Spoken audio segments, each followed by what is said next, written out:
সফলতা পাওয়ার আগে প্রত্যেককেই ব্যর্থ হতে হয়, তাই তুমিও এটিতে অভ্যস্ত হয়ে ওঠো।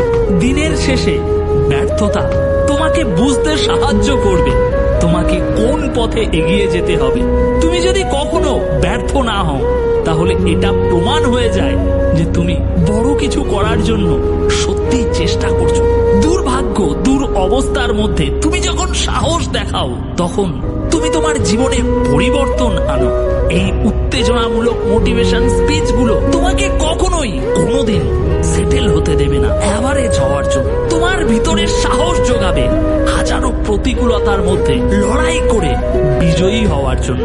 আমরা এমন মানুষদের দ্বারা সবচেয়ে বেশি অনুপ্রাণিত হই যারা অনেক বড় বড় সমস্যার সম্মুখীন হয়েছে কিন্তু কখনো হাল ছাড়েনি।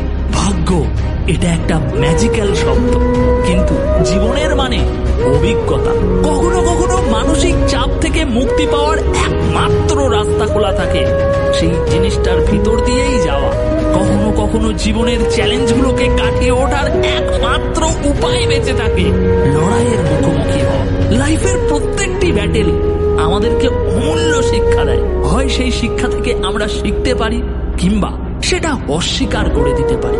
From a evolutionary perspective, the human mind's primary goal তোমাকে সুরক্ষিত রাখা, নিরাপদ রাখা। কিন্তু কখনো কখনো এটা নিজ ক্ষতি, নিজ পরাজয়ের দিকে তোমাকে পরিচালিত করে, কারণ তুমি সব থেকে সুরক্ষিত থাকো কমফর্ট জোনের মধ্যে থাকে, কোনো ধরনের রিস্ক না নিলে। কিন্তু great things never come from your comfort zone. তাই লাইফে অ্যাভারেজ হয়ে থাকার এই প্ল্যানিংটিকে পরিত্যাগ করো এবং অসাধারণ হওয়ার জন্য চেষ্টা করো। ভীষণ কঠিন পরিস্থিতির সাথে লড়াই করে